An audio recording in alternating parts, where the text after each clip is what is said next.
Assalamualaikum warahmatullahi wabarakatuh. Di sini kami kelompok 6 ingin mempresentasikan PPT kami yang berjudul Ankylostomiasis, demam tifoid, dan kebisingan. Berikut nama-nama kelompok kami. Yang pertama yaitu Adelvia Evita Gandu, yang kedua Elva Cynthia Dewi, yang ketiga Arianto Beko Jaga, dan yang keempat Doni Sadabawi. Materi yang pertama yaitu berjudul Ankylostomiasis. Ankylostomiasis adalah penyakit cacing tambang yang disebabkan oleh Ankylostoma duodenal. Cacing tambang menghisap darah sehingga menimbulkan keluhan yang berhubungan dengan anemia, gangguan pertumbuhan terutama pada anak, dan dapat menyebabkan retardasi mental. Infeksi cacing tambang pada manusia terutama disebabkan oleh Ankylostoma duodenal dan Necator americanus. Yang selanjutnya yaitu faktor risiko. Yang pertama yaitu lahan pertanian, yang kedua sanitasi sekolah, yang ketiga sanitasi rumah, yang keempat status pemeliharaan hewan piaraan, yang kelima keberadaan cacing tambang pada tanah halaman rumah, yang keenam yaitu kebiasaan defeksi anggota keluarga, dan yang terakhir yaitu perilaku pengobatan mandiri pada anak-anak.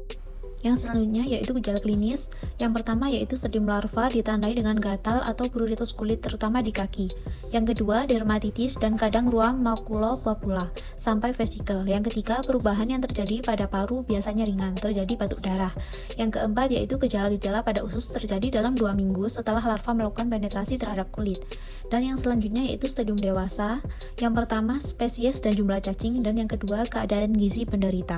Yang terakhir yaitu upaya pencegahan. Yang pertama yaitu pencegahan primer. Pencegahan ini dapat dilakukan dengan mengadakan penyuluhan kesehatan oleh petugas kesehatan tentang kecacingan dan sanitasi lingkungan dengan menggalakkan program UKS, meningkatkan perilaku higien perorangan, dan pembuatan MCK yang sehat dan teratur. Yang kedua yaitu pencegahan sekunder. Pencegahan ini dilakukan dengan meminum obat anti cacing setiap 6 bulan, terutama bagi orang yang resiko tinggi terkena investasi cacing ini, seperti petani, anak-anak yang sering bermain pasir, pekerja kebun, dan pekerja tambang. Selain itu, juga dapat dilakukan pengobatan massal setiap 6 bulan sekali di daerah endemik atau di daerah yang rawan infeksi. Demam tifoid. Demam tifoid adalah infeksi akut pada saluran pencernaan yang disebabkan oleh Salmonella typhi. Demam paratifoid adalah penyakit sejenis yang disebabkan oleh Salmonella paratyphi A, B, dan C. Gejala dan tanda pada kedua penyakit tersebut hampir sama, tetapi manifestasi klinis paratifoid lebih ringan. Penyebab demam tifoid adalah bakteri Salmonella typhi. Bakteri ini mempunyai 3 antigen yang penting untuk pemeriksaan laboratorium yaitu antigen O atau somatic, antigen H atau flagella, dan antigen VI atau K atau selaput. Penularan demam tifoid. Penularan dapat di mana saja dan kapan saja. Biasanya terjadi melalui konsumsi makanan dari luar apabila makanan atau minuman yang dikonsumsi kurang bersih. Di beberapa negara penularan terjadi karena mengonsumsi kerang-kerangan yang berasal dari air yang tercemar, buah-buahan, sayuran mentah yang dipupuk dengan kotoran manusia, susu atau produk susu yang terkontaminasi oleh cairan atau penderita yang tidak teridentifikasi. Beberapa kondisi kehidupan manusia yang sangat berperan dalam penularan demam tifoid adalah: pertama, higien perorangan yang rendah, seperti budaya cuci tangan yang tidak terbiasa. Yang kedua, higien makanan dan minuman yang rendah. Yang ketiga, sanitasi lingkungan yang kumuh, di mana pengelolaan air limbah, kotoran, dan sampah yang tidak memenuhi syarat-syarat kesehatan.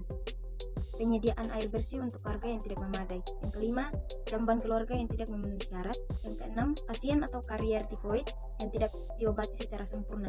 Yang ketujuh, belum membudaya program imunisasi untuk tifoid. Pencegahan demam tifoid. Pencegahan primer. Pencegahan primer merupakan upaya untuk mempertahankan orang yang sehat agar tetap sehat atau mencegah orang yang sehat menjadi sakit, yaitu dapat dilakukan dengan cara imunisasi dengan vaksin yang dibuat dari strain Salmonella typhi yang dilemahkan. Yang kedua, pencegahan sekunder. Pencegahan sekunder dapat dilakukan dengan cara mendiagnosis penyakit secara dini dan mengadakan pengobatan yang cepat dan tepat. Untuk mendiagnosis demam tifoid, perlu dilakukan pemeriksaan laboratorium. Kebisingan adalah campuran dari berbagai suara yang tidak dikehendaki ataupun yang merusak kesehatan. Kebisingan dapat diartikan sebagai segala bunyi yang tidak dikehendaki yang dapat memberi pengaruh negatif terhadap kesehatan seorang maupun populasi dan dinyatakan dalam 1 desibel atau dB. Desibel adalah 1/10 bel, sebuah satuan yang dinamakan untuk menghormati Alexander Graham Bell. Berdasarkan frekuensi, tingkat tekanan bunyi, tingkat bunyi, dan tenaga bunyi, maka bising dibagi dalam 3 kategori. Yang pertama, audible noise atau bising pendengaran. Bising ini disebabkan oleh frekuensi bunyi antara 31,5 sampai 8000 Hz. Occipitational noise atau bising yang berhubungan dengan pekerjaan. Bising yang disebabkan oleh bunyi mesin di tempat kerja, misalnya bising dari mesin ketik. Impulse noise atau impact noise atau bising impulse, bising yang terjadi akibat adanya bunyi yang menyentak, misalnya pukulan palu, ledakan meriam, tembakan bedil, dan lain-lain. 3 metode pengukuran. Yang pertama, pengukuran dengan titik sampling. Pengukuran dilakukan bila kebisingan diduga melebihi ambang batas, hanya pada satu atau beberapa lokasi saja. Kedua, pengukuran dengan peta kontur. Pengukuran dengan membuat peta kontur sangat bermanfaat bila mengukur kebisingan karena dapat memberikan gambaran tentang kondisi kebisingan dalam cakupan area. Ketiga, pengukuran dengan grid teknik. Pengukuran dengan grid teknik adalah dengan membuat contoh data kebisingan pada lokasi yang diinginkan. Upaya pencegahan. Pencegahan kebisingan di tempat kerja. Yang pertama, pengukuran kebisingan pada sumbernya. Hal ini bisa dilakukan dengan menempelkan alat peredam suara pada alat yang bersangkutan. Kedua, penambatan penghalang pada jalan transmisi. Tiga, pemakaian sumber atau tutup telinga.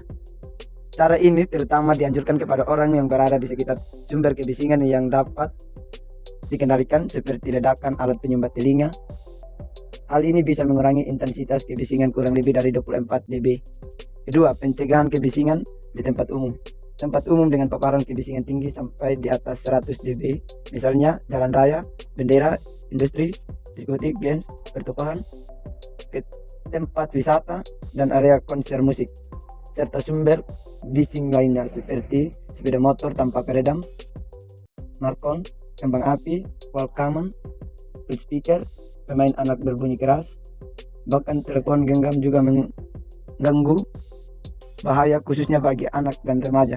Pencegahan kebisingan dapat menggunakan pelindung telinga. Faktor-faktor yang berkaitan dengan kebisingan. Yang pertama, frekuensi. Kedua, intensitas suara. Ketiga, amplitude. Keempat, kecepatan suara.